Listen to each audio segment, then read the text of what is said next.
Hello. Today we will finish off the topic of linear differential equations by looking at another way of finding a particular solution for a non-homogeneous equation. And for inspiration, we will go back in time. At the start of this course, we looked at differential equations of order 1, and in particular, we looked at the linear ones. So that was the case that we covered before. And we developed an interesting procedure called variation of parameter. How did it work? We start by solving the homogeneous associated equation, y prime plus axy is equal to 0. And of course, today we know that this can be done using characteristic numbers, assuming that ax is actually a constant. But previously what we did, we simply solved this by separation, which works also for ax, which is not a constant. So that's nice. This extends our possibilities. Anyway, we've got a general solution which had the following form. It was some constant times a specific exponential function. But again, let's have a look at it now that we have the bigger picture. What do we expect? Well, this is a first-order linear equation.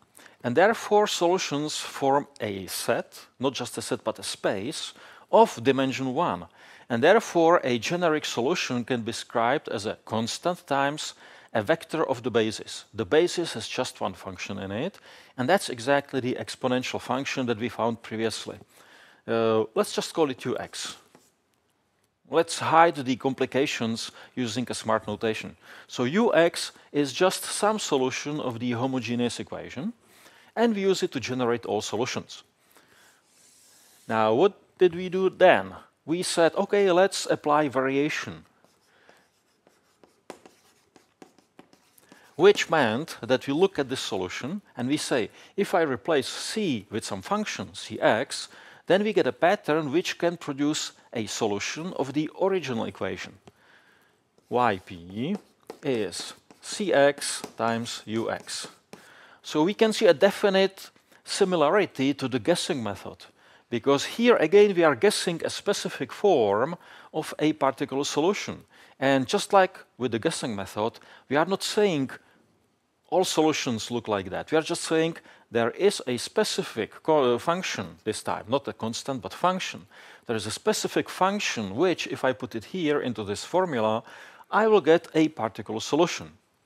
And how do I find this function? Well, in exactly the same way that we did it for the guessing method. We simply take our candidate and we put it into the equation and we see which function works out.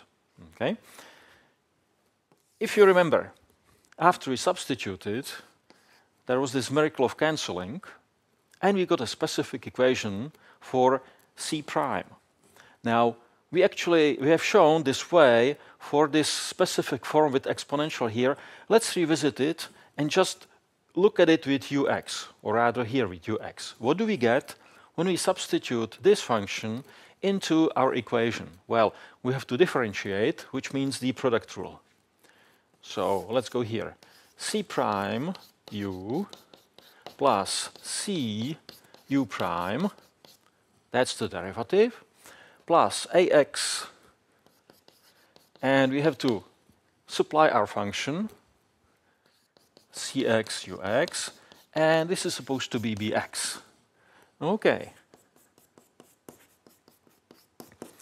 Let's factor out cx from these two terms. What do we get? Well, u prime plus ax u. Now, this should be familiar, this expression here. That's actually the left-hand side of our differential equation when we put u into it. Now, u, remember, was a solution of the associated homogeneous equation. So when we put u into the left-hand side, we have to get 0.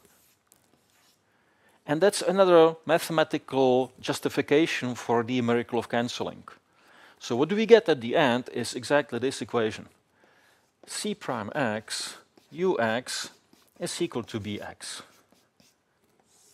And this we then solved for c prime, then we integrated to get c and so on. So what we see over here is the heart of the variation method, as it works for equations of order 1. So the good question is, what will happen if we try this idea for a differential equation of higher order, for instance of order 2? I think that we will need more room. So let's erase this part and we'll give it a try. Okay, here we have a second order linear differential equation, and let's mimic what we did for the first order equation. First we look at the homogeneous version. So I'm essentially just copying the left-hand side and on the right replacing bx with 0. That's a second order differential equation. So the space of solutions is two-dimensional. There should be two solutions, let's call them u1 and u2, that form a fundamental system. And because we have a fundamental system, we can generate all solutions. I just form a general linear combination with coefficients c1 and c2, and in this way I obtain the general solution of the homogeneous equation. So far so good. I can see the similarity. Now let's copy the variation optimistically, and let's say that I'm looking for a particular solution which takes the form, now let's see, c1x. So I'm varying the coefficient or the constant c1, changing it into a function, times u1x plus c2x u2x. And again, I'm looking for two specific functions, c1, c2, so that if I put them here, I get a solution. So what do? I substitute my guess into the differential equation, and I'm hoping for the miracle of cancelling, and then we will see. So, if I want to substitute, first I need to figure out the derivatives. Okay, here we go. yp prime. So there are two terms, and to each of them I'm going to apply the product rule, and I will do a little trick. So here we go. Applying the product rule yields c1 prime x times u1x plus another term, but I'm going to delay that one, and I take the term from here when I'm differentiating c2. c2 prime x u2x. And now I put the remaining terms, which will be c1x u1 prime x plus c2x u2 prime x. Okay? So if you just take this term and move it here, you will get the product rule that you are used to, and I'm used to as well, by the way. Okay, that was the first derivative. Second derivative. I'm going to do the same trick. I start with the first pair and first differentiate the c's. c1 double prime x u1x plus c2 double prime x u2x. So far so good. Now I'm going to differentiate the second term in each product. c1 prime x u1 prime x plus c2 prime x u2 prime x. And I left a little room here because I know what's going to come. Okay, that's regarding the first two terms, the first couple. Let's have a look at the second pair. Again, I start by differentiating the c parts, and I get c1 prime u1 prime, which is exactly the same as here, so it will appear twice. And the same over here. And finally, I keep the first term and differentiate the second term. c1 x u1 double prime x plus c2x u2 double prime x. That's the second derivative. Now we take y prime, y double prime, put them into the equation, and wait for the miracle of cancelling. And it will come, and it will get rid of c's, c1, c2. They will disappear from the equation, which is nice. But the problem is there will be c1 prime and c1 double prime and c2 prime and c2 double prime left in one equation. First of all, that's too many unknowns. And second of all, there will be c1 with two different derivatives, so it will be actually a differential equation, something that we definitely do not want. So what do? Well, When we substitute our guess into the equation, we get one equation with two unknown functions, c1, c2. So essentially, there is a lot of free room to play with. There is a lot of freedom. There is sort of like one equation missing, because typically when you have two unknowns, you have two equations. So why don't we impose the second condition by ourselves? Let's just put up another equation, another condition, which would make our lives easier. For instance, I don't like this c1 double prime, c2 double prime second derivatives, very unpleasant. Where do they come from? They come from this part. So how about if I proclaim that this term should be 0? In other words, it's gone. No longer bothering me. That's a nice condition. Let me put it here. c1 prime u1 plus c2 prime u2 should be 0. Okay, so that's my wish. Wish which I am getting for free because I have two unknown functions. Good. Assuming this, assuming that my wish is granted, the second derivative will become much friendlier. Let's have a look at it. This is no longer the derivative that I'm interested in. My new derivative looks like this. I just take this second term and I differentiate in the usual way. First I start with c's and I will get this guy, but without 2, and it's not there twice anymore. So it will be c1 derivative, u1 derivative, plus c2 derivative, u2 derivative. Shouldn't forget about those derivatives. And now I'm going to differentiate the second part in each product. So it will be c1x, u1 double prime, plus c2x, u2 double prime. Okay. Looks much better. Now I take the second derivative, the first derivative, my guess itself, put them into the equation, and finally we will see what happens. So, okay, I have to copy the second derivative again. I'm going to drop the specification of the variable, okay? c1 prime, u1 prime, plus c2 prime, u2 prime, plus c1, u1 double prime, plus c2, u2 double prime. That's it. That's the second derivative. Now the first derivative is multiplied by a1x, and the first derivative, okay, this part is gone, that was my wish, and over here, c1 u1 prime plus c2 u2 prime. And finally, a naught x and my guess, variation. What did I do? I did c1 u1 plus c2 u2. Okay, and this is supposed to be bx. Okay, my equation. Not very nice so far, but we will see. Okay. Let's have a look at it. I see a lot of c's, c1s, c2s, but usually they are without derivative. They are without derivative almost everywhere. These two terms, they are exceptional. Let's keep them apart. c1 prime, u1 prime, plus c2 prime, u2 prime. Okay, that's a very big prime. Okay. Now, how about the remaining guys? Well, let me put all the terms with index 1 on one heap. Here is a term, here is a term, here is a term. They all feature C1. Why don't I pull it out? C1, U1 double prime, plus A1x, U1 prime, plus A naught x, U1. Nice. Okay, how about the remaining guys? This one features C2, this one features, they all feature C2. Let's move on. C2 times U2 double prime plus A1x U2 prime plus A naught x U2. And this is supposed to be bx.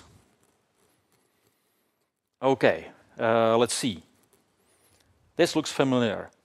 That's the left-hand side of my differential equation, where in place of y, I'm putting u1. What is u1?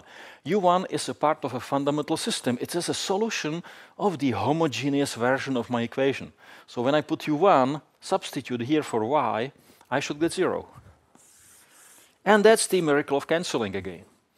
The same reasoning applies here. So this equation essentially simplifies extremely. Most of it disappears, and I get, and let me see, C1 prime, U1 prime, plus C2 prime, U2 prime is equal to dx. I have a system, two equations. What are the unknowns? C1 prime, C2 prime. And again, so there are just two unknowns, two equations. This looks good. I can solve it for C1 prime, C2 prime, and then I get C1, C2 by integrating. This looks like something that should work. Okay? We are going to put it up and see it officially. And here we go. It's an algorithm, not a theorem. It's called variation of parameter for solving cleaner ordinary differential equations. And to understand it, we will sort of imagine what would happen if we had an equation of order 3. Then, here we would have 3 terms. So when the equation is of order n, we will have n terms. So far, so good.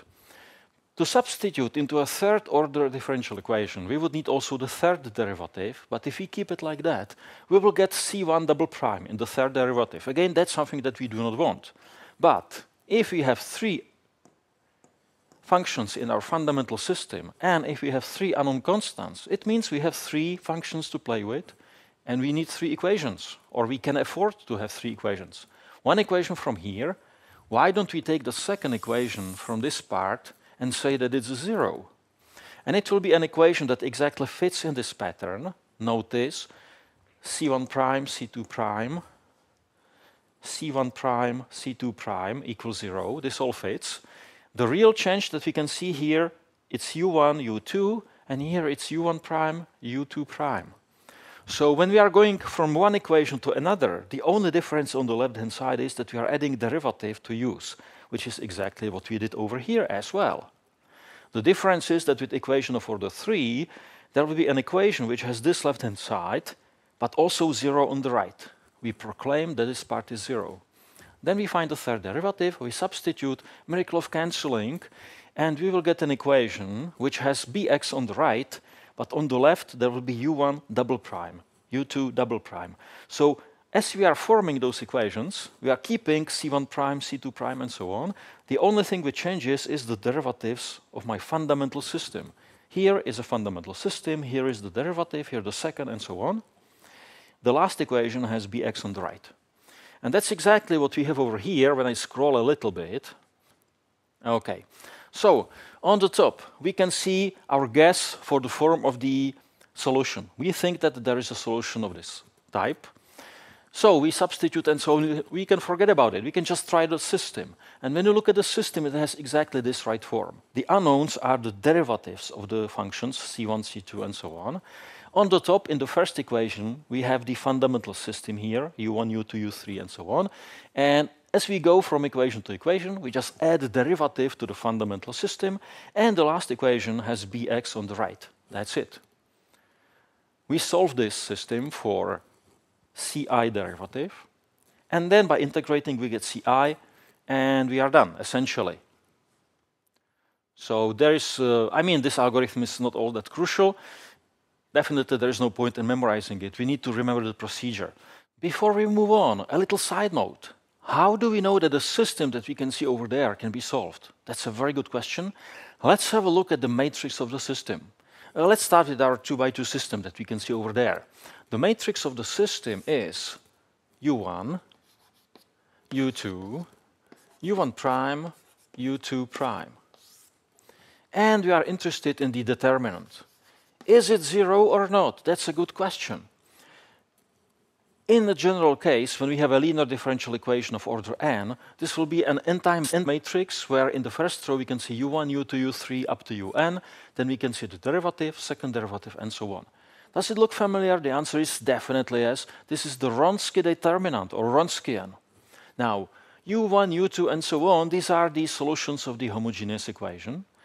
So the theorem that we had applies, and they also form a fundamental system, therefore they are linearly independent. So this must be different from 0, and therefore the system must be regular, and therefore there is a solution, there is a unique solution.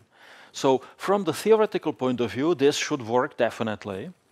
And actually, since we have the determinant, we can find the solutions using the Kramer rule if we want. Or not. We can use elimination, depending how we feel about it. So it's time to look at some example. For my example, I decided to recycle the example from the previous lecture when we did the undetermined coefficients method, because I think it's nice to be able to compare how those two methods, the one from the previous lecture, the one from today's lecture, actually handle the same example. There is one change. I skipped this minus 25 sine of 2x term, and you will see why. Okay, so what are we supposed to do? Well, the first step is, just like before, solving the associated homogeneous equation. Now, we did it before, I think about twice, so let me just go through it quickly. I pass to the characteristic equation, lambda square minus 2 lambda plus 1 is 0. Now, I put the left-hand side into a condensed form, lambda minus 1 that all squared, and we can see that lambda equal to 1 is the characteristic number of multiplicity 2, and we can easily write down the homogeneous solution, which is a combination of e to x and x times e to x, the famous trick. And let me just add for completeness the region of validity. So that's the homogeneous equation. Now, if I want to follow the algorithm that we have over here, if I want to follow faithfully, I should replace a and b with c1 and c2. But this would force you to actually focus on the indices. It's much easier to tell apart a and b. So I will keep a and b. It's much more convenient for the viewers and also for me. I can see it on Blackboard much better. So let's pass to the second step, variation.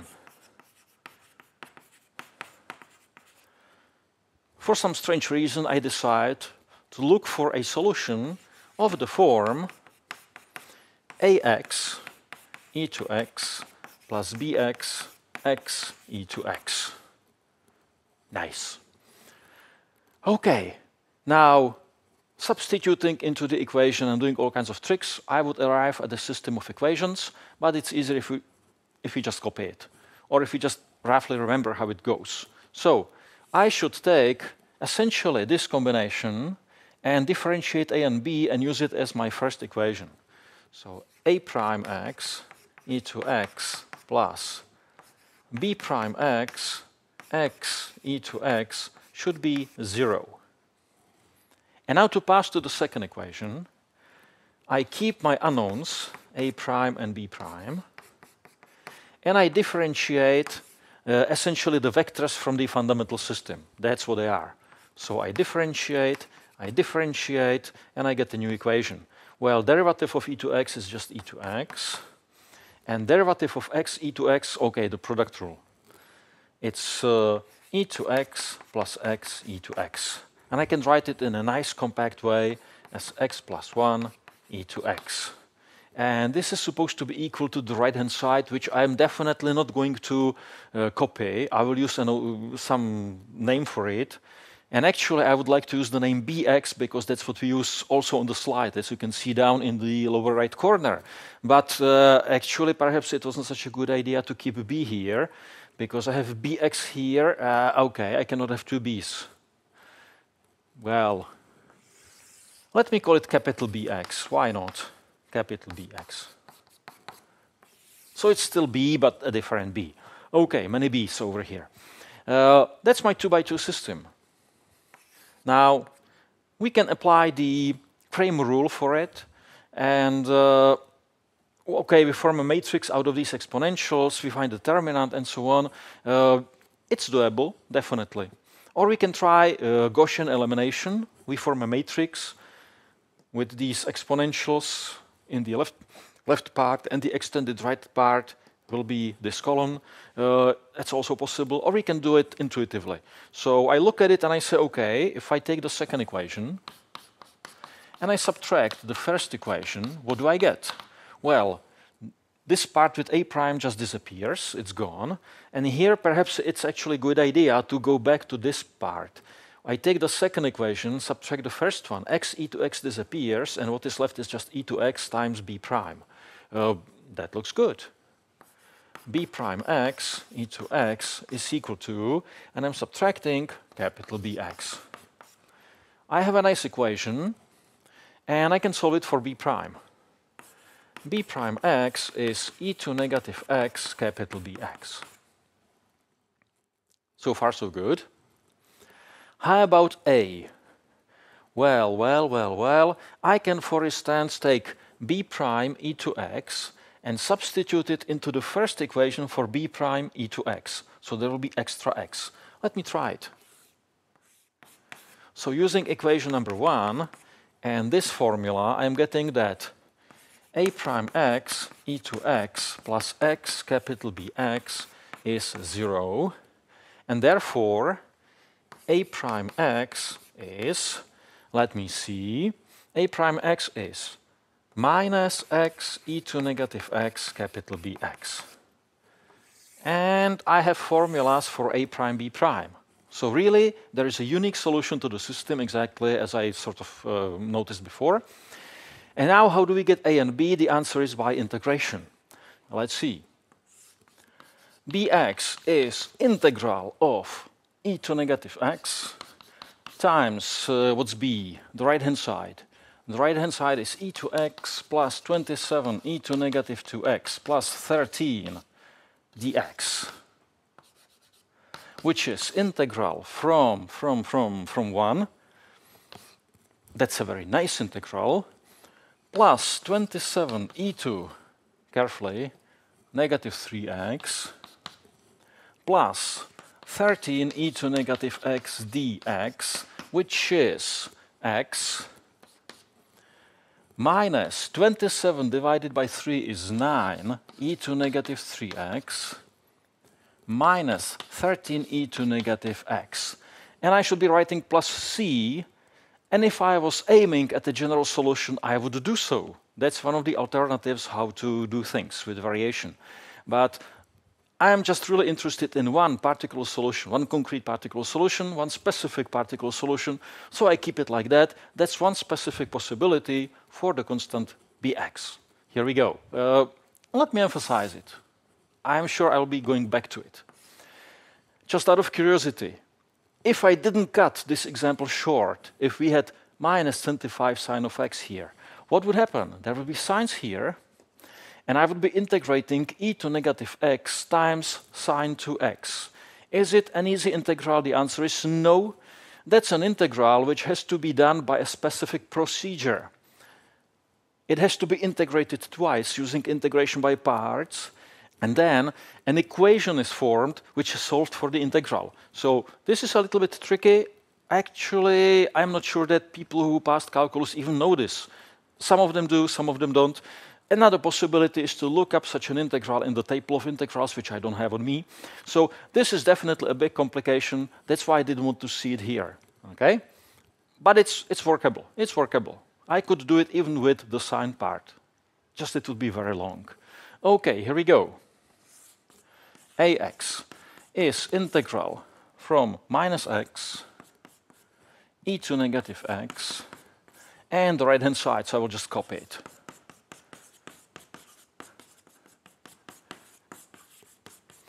And this is integral from minus x minus 27x e to negative 3x, 2 and 1 is 3, yes, minus 13x e to negative x dx. Now, am I happy about this integral? And the answer is, well, somewhat less compared to the previous one, because I smell integration by parts over here.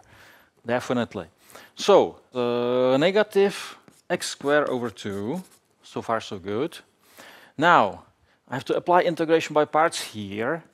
This part will get differentiated, and this one will be integrated. So, some people call this one u and this one v prime, or some people call it dv, depending what kind of notation you are using. Some people call this one f and g prime, whatever. So, let's try integration by parts. So I have to take integral of the exponential multiplied by this minus 27x, and it will be the part which is already finished. So I'm dividing by negative 3, and I get plus 9x e to negative 3x. And now here I integrate, here I differentiate, so x is gone, and I'm subtracting the integral of that. So I'm subtracting the integral, and after I integrate with minus, I'm getting plus 3e to negative 3x. I hope. Actually, I would prefer to write it down to do the integration by parts properly, but I'm afraid that I will need a lot of room before this example is over. So, okay, I will take the chance. The second integral here, also integration by parts. This is okay. I will put f here and g prime here, so that all people can see their own procedure there. Let's see, I'm integrating the g prime part, so I'm integrating e to negative x, which is just a sign comes up, and I will get here plus 13x e to negative x. And now I differentiate, x is gone, and I integrate minus in front of it, plus 13 e to negative x. Is that right? Well, we will see. We will see. Okay, so this all, wow, this all is actually A. Okay, we will see. I know A, I know B, which means that I know yp, at least theoretically. It will take another, well, few lines before I really know it. So, what is yp? Ypx is A, which is this thing, minus x squared over 2 plus 9x e to negative 3x plus 3 e to negative 3x plus 13x e to negative x plus 13 e to negative x multiplied by e to x. Plus b, which is this, x minus 9 e to negative 3x minus 13 e to negative x multiplied by, here, x e to x. Okay. Now, okay, am I going to hunt for the result, or do I play it safe? I think one line, second line, I will play it safe this time. So, I will distribute e to x everywhere here. Negative x squared over 2 e to x, okay, plus 9x e to negative 2x plus 3 e to negative 2x plus 13x plus 13 plus x squared e to x minus 9x e to negative 2x minus 13x is, okay, wow, this is really thrilling, isn't it? Okay, x squared e to x, do I see e to x anywhere else? Here, x squared e to x. It's once here, minus 1/2 here, so there's just 1/2 left. 1/2 x squared e to x. Now, I seem to remember from the previous lecture that here we had to do, well, actually we can see it here. Lambda is 1, lambda is 1. So there is a correction, double correction, which leads to x squared. That works. And the coefficient ended up being 1/2. So this seems to fit with our previous result. So far, so good. How about e to negative 2x? E to negative 2x is here 9x times and also 9x times. This cancels. E to negative 2x, e to negative 2x is over here 3 times. Is it the same as before? I think so. I think so. And finally, okay, I've been underlying and underwaving. How about this guy? So this is like a saw. 13x cancels, and 13 plus 13. This is the particle solution. And if I remember correctly, it matches the one that we got using the guessing method. Now, a good clarifying remark. I was understandably happy that variation provided me with the same answer as the guessing method, but actually that is in a way accidental, because there is no guarantee that among the infinitely many solutions that are available for the particular solution, that the variation picks up exactly the same as the guessing method. Sometimes they have different opinion and they choose different particular solutions, which is absolutely okay.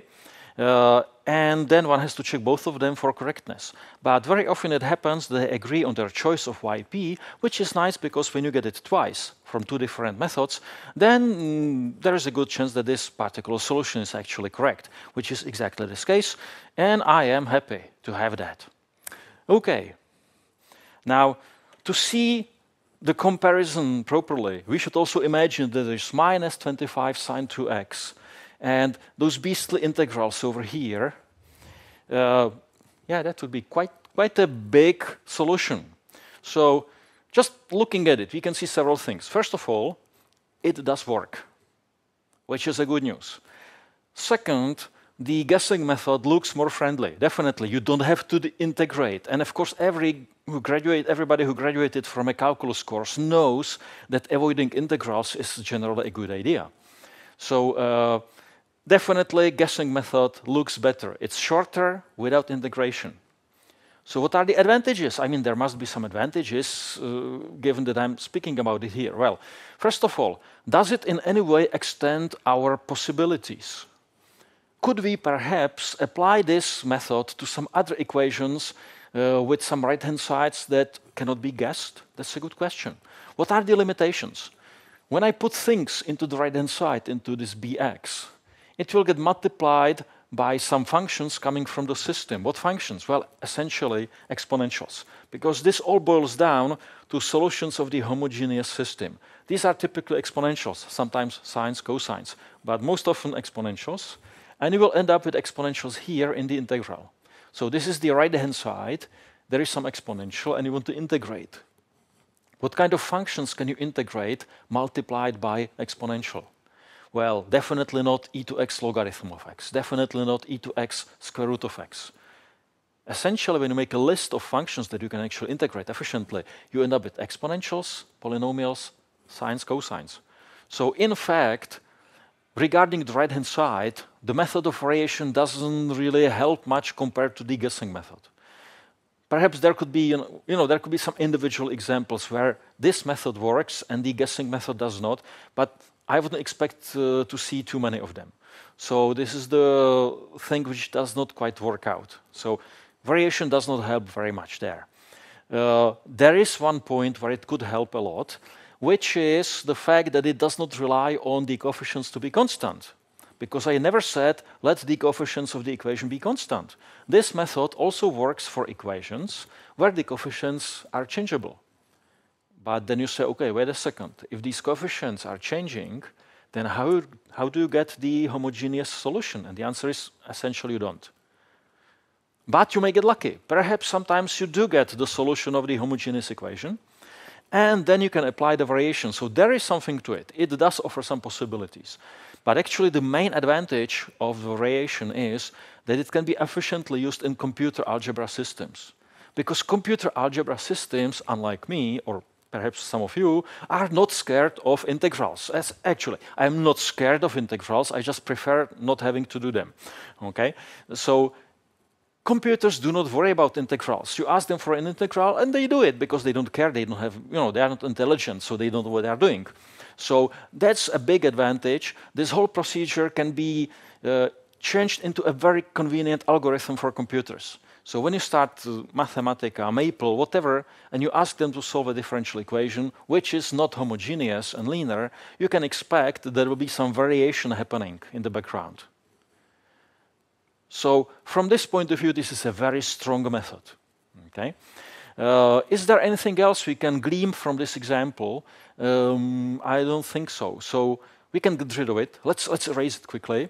And let me just show you one example where I know the solution of the homogeneous system, even for a system which does not have constant coefficients. And you will see that the variation works. So it actually does help in some situations. Okay, here is our equation. It's linear, it's differential, order 2, and the coefficients are not constant. So that's a novelty. And we can see the impact of that right away, because I look at this equation and I say, oh, wait a second. I have to insist that x is not 2, and also not 0. Now, we didn't really have to worry about stuff like that when solving with equations with constant coefficients. So this is definitely something new. We have to be careful about it. We are not used to it. Okay, homogeneous version. Y double prime minus x over 2x minus 2, y prime, plus 1 over 2 times x minus 2, y is equal to 0. That's the homogeneous version. I would like to find the general solution, so I'm looking for the fundamental system, but because the coefficients are not constant, I cannot use characteristic numbers. No lambdas in the game. So what do? Well, I'm going to claim that the set x, e to x over 2, is a fundamental system. How do I know? Well, first of all, I have to show that these two functions are actually solutions. So x, e to x over 2, solutions. Well, where? That's a good question. X equal to 2 are forbidden, so I have solutions on the interval negative infinity 2 and on interval to infinity. So there are two kinds of solutions for the homogeneous equation. How do I prove it easily? Just substitute, okay? The second derivative of x is 0, it's not here. The first derivative of x is 1, so essentially it's not here either. You just put x here, and you're subtracting the same terms. X over something, yeah? The same thing with exponentials. You substitute the exponential, work it out, easy. One line. So let's not worry about it too much. Now let's worry more about the second condition. I have two solutions, so the numbers match. For the second order equation, I have two terms in my set. That's the good news. I need them to be linearly independent. And to prove linear independence, we will recall that there was this tool called the Wronskian or Wronskian determinant. So let's have a look at it. The Wronskian determinant is the determinant of a matrix where I put my suspicious functions. These are suspicious of being fundamental system. I put them on the first row in my matrix, and then I differentiate. Now I find the determinant, which is 1/2 x e to x over 2 minus e to x over 2. And I can factor out the exponential, and I can factor out 1/2 so that it's nicer. And after I factor out 1/2, there will be a virtual 2 over here. So x minus 2 e to x over 2. Now, independence is recognized by the Wronskian being different from 0. Is it really different from 0? Well, the exponential is. And x minus 2 is also different from 0 because 0 is forbidden. I'm looking for solutions or for the fundamental system on these two intervals. And on each of them, this is non-zero. So yes, I have linear independence. Wonderful. What does it mean? Well, it means that we have the general solution, YH, as a linear combination of x and e to x over 2. I almost wrote x belonging to R automatically. Too many examples with constant coefficients. This one is not. I have to be careful. X different from 2. Okay, so that was the part called homogeneous system. By the way, you may be wondering how I got the fundamental system if I don't have those lambdas. The answer is I cheated. Okay, I prefer not to talk about it too much. Okay, part B, variation. Because after all, this is what we came for, not about the homogeneous. Okay, variation. So I decided to look for a solution which has the form ax times x plus bx times e to x over 2. Now, according to the algorithm, we are supposed to solve a system of two equations. The first system is easy. I essentially keep the form and I just differentiate the coefficients. a prime x, x, plus b prime x e to x over 2 is supposed to be 0. And because it's a 2 by 2 system, the next right-hand side will not be 0, but the right-hand side of the original equation. Here we go. I differentiate the fundamental system parts. So I get 1 here, and I get 1/2 e to x over 2 here, and this is supposed to be x minus 2 over x. Okay, I will try to use the Kramer rule to solve this system. So the matrix of the system is actually this one, and I found the determinant. That's good. Now let's look for the determinant which corresponds to the unknown a prime. So it's determinant of a matrix where the first column is replaced by the right-hand side. 0, x minus 2 over x, ex over 2, 1/2 ex over 2, which is, okay, that's actually fairly simple. This is minus x minus 2 over x e to x over 2. So far so good. How about the determinant for b prime? It's a determinant of a matrix where the first column is kept and the second column is replaced by the right-hand side column. Wow, that's interesting. Just x minus 2. Okay, so what does it mean? It means that a prime is dA prime over the Wronskian, which is, okay, it's negative x minus 2 over x e to x over 2 divided by this, divided by 1/2 x minus 2 e to x over 2. So when the dust settles, exponentials are gone, x minus 2 is gone, 2 jumps up, and it's negative 2 over x. That's a prime. And therefore, since we are at it, ax is integral of negative 2 over x dx, which is minus 2 logarithms. Why not? Okay. Let's go for b prime. b prime is db prime divided by the Wronskian, which is x minus 2 divided by 1/2 x minus 2, this exponential, which is, okay, this is gone, this is 2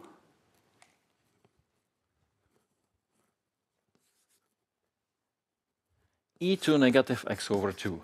That's b prime. And therefore b is integral from 2 e to negative x over 2 dx, which is negative 4 e to negative x over 2. So I've got A, I've got B, and I can go back to my guess how the solution should look like. So the particular solution is negative 2 logarithm x, I forgot the equality, is negative 2 logarithm x times x minus 4 e to negative x over 2 times e to x over 2, which is nice because it cancels. I like it. Anyway, let's have a look at the general solution. The general solution is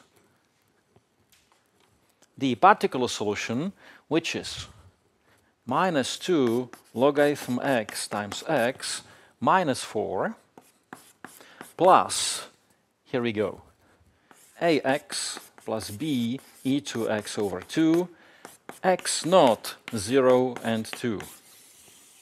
And that's the happy end.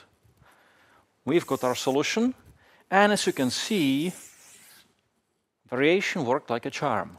Wonderful. And the integrals were not even so bad. So this is really not a bad method when you get lucky with the integrals. Okay, let's make a little alternative. I've been aiming for a specific particular solution. That's why I've been aiming at specific antiderivatives, a and b. What happens if I decide that ax is minus 2 logarithm x plus c, and bx is minus 4 e to negative x over 2 plus d. What happens then? Well, I'm going to substitute a and b into this formula, and I'm not going to call it yp anymore. I will just call it yx. So I take a multiplied by x, and I add b, and multiplied by e to x over 2. X over 2? Yeah, x over 2. I multiply out. And when I multiply out, I'm getting minus 2 logarithm x times x minus 4 plus cx plus d e to x over 2, x not equal to 0 or 2. Well, what did we get? We look at this formula, they are exactly the same. Well, the name of the constant is different, but this is just a formal difference. The substance is the same. Is it an accident? The answer is no. When you're solving differential equations by variation, you always have two options. You can either shoot for a concrete, specific particular solution, which you get by using specific antiderivatives. And then you pass to the structural point of view, so you've got your particular solution, and you add general homogeneous solution, and you're done. Nice. The other possibility is that when integrating, you add the integrating constants because we are used to it. So it's actually a natural step.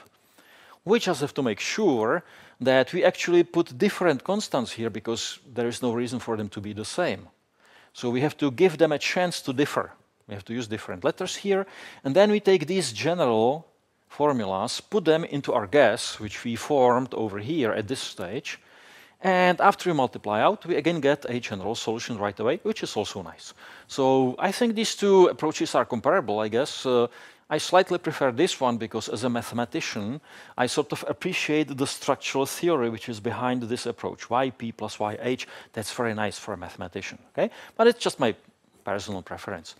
Other than that, well, it looks like a good method, the variation, after all. It wasn't so bad because we got lucky at the integrating stage, essentially. So, yeah, sometimes variation works really well, sometimes not so well. As a human being, when I'm supposed to solve a differential equation, I prefer guessing method. But when it comes to computers, when it comes to theoretical musings, theoretical exploration, observations, variations is definitely better. So, yeah, variation does have its strong points. And that's about it regarding linear differential equations. Now, there are some parts that you expect to come soon. For instance, what happens if your given differential equation is not linear, or perhaps it doesn't have constant coefficients? As I said, I cheated here to get these fundamental systems. So what do you do if you cannot even cheat? Well, you use some numerical methods. So there will be electronumerical methods for solving high-order differential equations. You can also expect applications, but they will not come as yet. I will delay them because I want to talk about another type of differential equations, and then I will make a big lecture on really interesting applications of really serious differential equations. So you've got something to look forward to, and that's about it. So see you next time.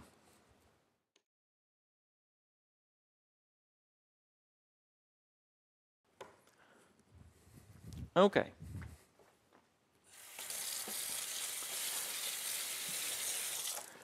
I think this was okay. I can keep it. This one is a keeper. And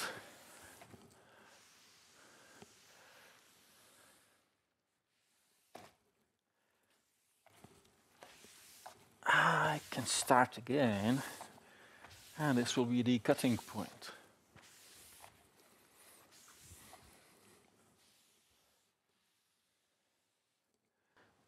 So,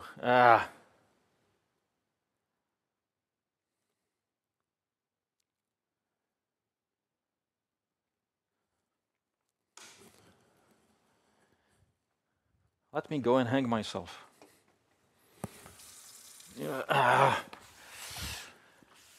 This is bad. I am really messing up today.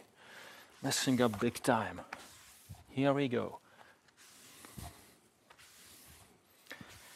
So let me cut to the very start,